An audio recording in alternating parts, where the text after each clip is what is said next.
우리 인간이 바칠 수 있는 가장 아름다운 기도가 무엇이겠습니까? 모든 인간이 드리는 기도는 하느님, 자비를 베푸소서, 저를 불쌍히 여겨주소서, 저를 긍휼히 여기소서, 자비를 베푸소서라고 그분의 자비에 매달리고 호소하고 의탁하는 거겠죠. 그래서 저는 하느님의 자비심의 기도를 우리가 바쳐야 된다고 생각을 하고, 특별히 이 기도를 노래로 바칠 수 있다면 노래하는 것은 2배, 3배의 아름다운 기도가 되지 않습니까?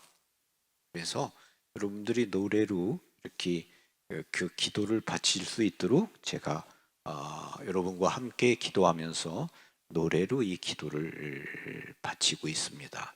여러분이 유튜브를 통해서 다시 보실 수 있어요.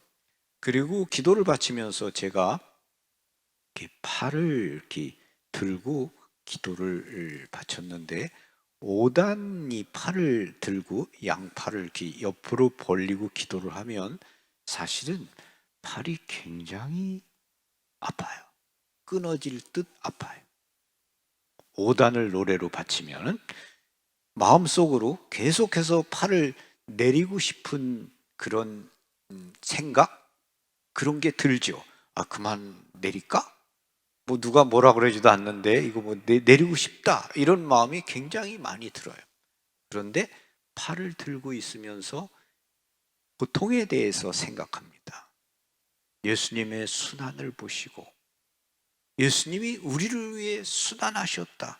십자가 위에서 3시간이나 격렬한 고통 속에 매달려 계셨다. 내가 그 순환에 조금이라도 함께 하고 있다는 그 마음, 그런 생각이 들게 되고, 그리고 내가 기도를 바치면서 바로 기도를 바쳐주는 그 사람을 생각하는 거죠. 제가 조희영 실비아 자매를 위해 기도를 바치고 있는데, 그 자매가 그 중환자실에 누워서 겪고 있는 그 고통을 생각하는 거죠. 고통을 생각하면서 그 자매의 고통에 조금이라도 함께 하고 싶다, 그런 마음으로 팔을 들고 있는 거고, 그리고 내가 그 사람을 위해 희생을 바치는 거죠.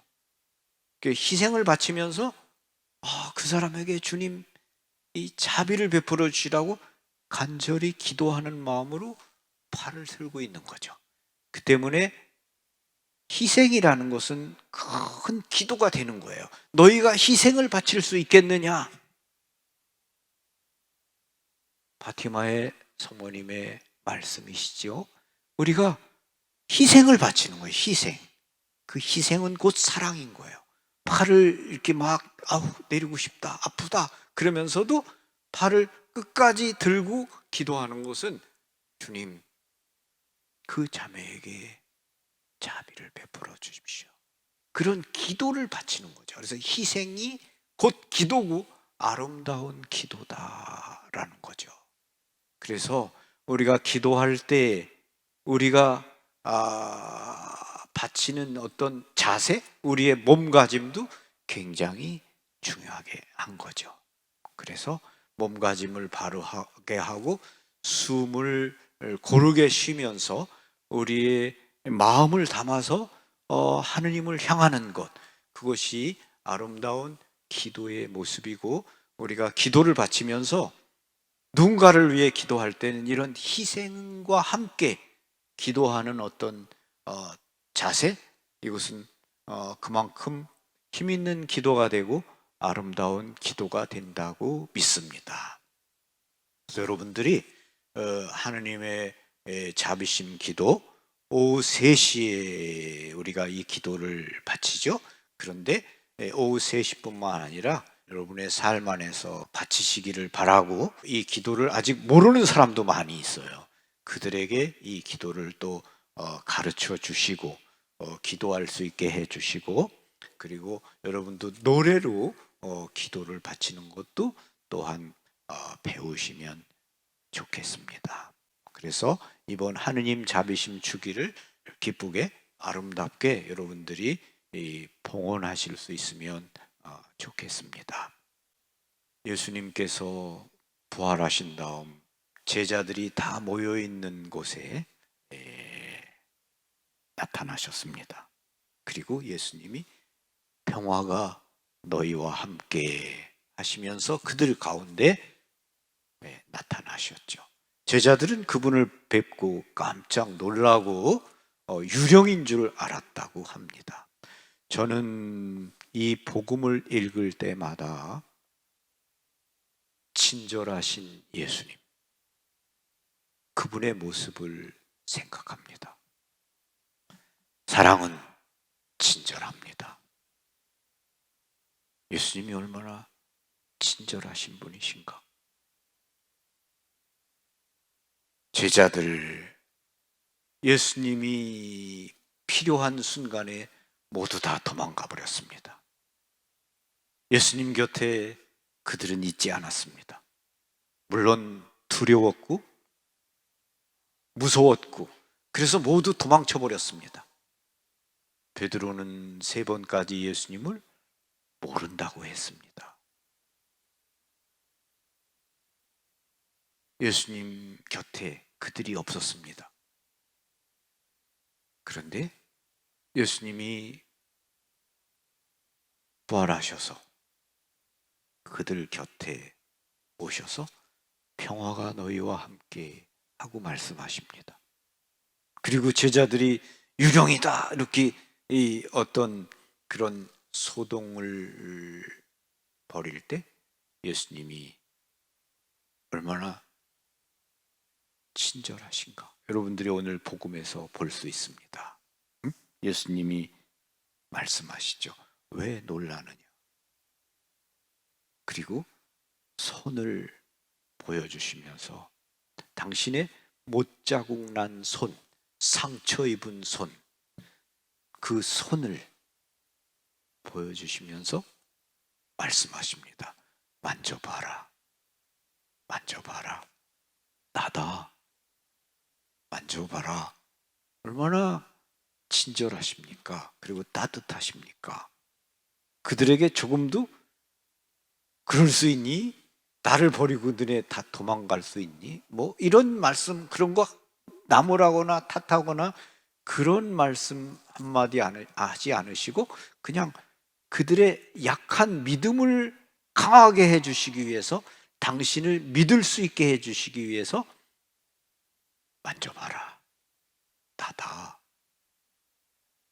만져봐. 얼마나 따뜻하십니까? 그리고 친절하십니까?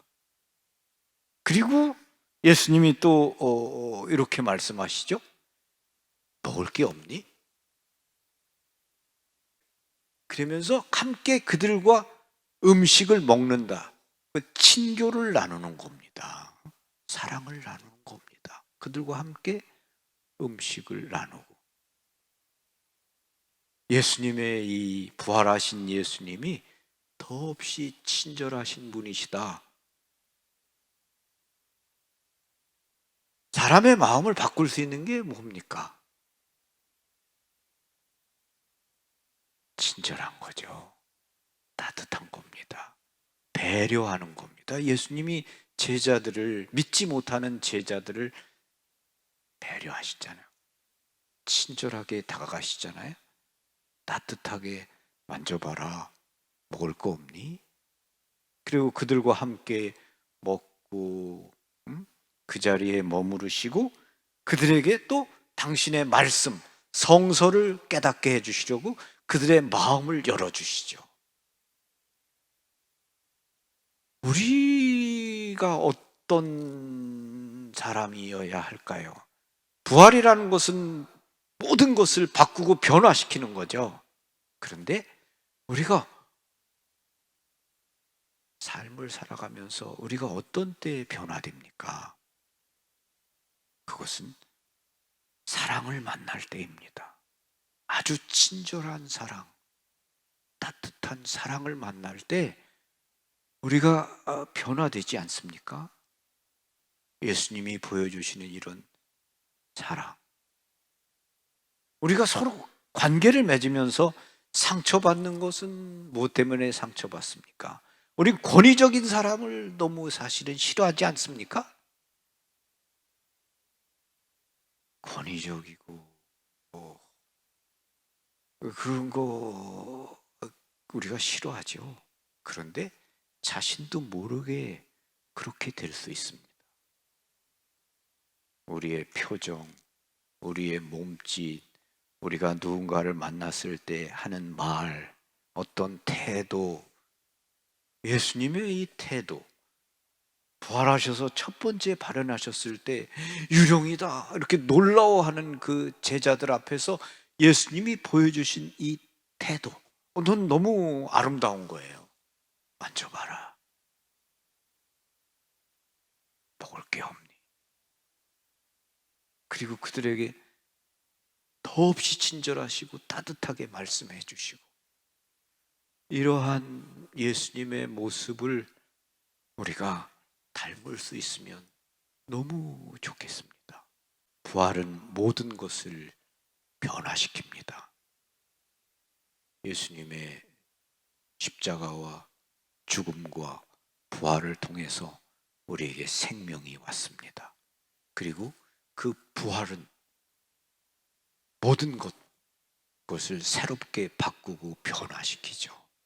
그래서 그 주님께 온전히 의탁하면서 우리의 생활이, 우리의 마음이 변화되었으면 좋겠습니다.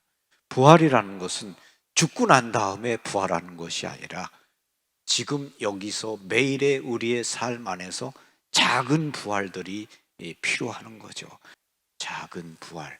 내가 좀 싫어하는 사람이고 불편한 사람이라 그럴 때 내 자신이 마음에서, 내 어떤 그런 마음에서 죽고 예수님의 사랑으로 그를 향해서 기쁘게 웃어줄 수 있는, 표정을 따뜻하게 갖고 친절하게 한번 다가갈 수 있는 그런 부활이 필요한 거죠.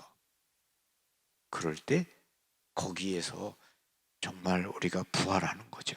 매일매일 우리의 삶 안에서, 일상 안에서 우리는 작은 부활이 필요하다고 생각합니다. 매일 죽고, 이기심에서 죽고, 사랑으로 거듭나고, 친절로 거듭나는 그러한 부활이 우리에게 필요하다고 생각합니다. 부활하신 예수님은 우리 곁에, 우리와 함께 동행하시는 분이십니다. 그 예수님께 우리가 마음을 열고 기도하면서 내가 만나는 모든 사람을, 그 사람에게 따뜻함과 친절함을 전할 수 있으면 거기 바로 부활하신 예수님의 사랑이 함께 한다고 믿습니다. 여러분 한 분 한 분 모두에게 평화가, 기쁨이 함께 하시기를 빕니다. 아멘. 평화를 빕니다.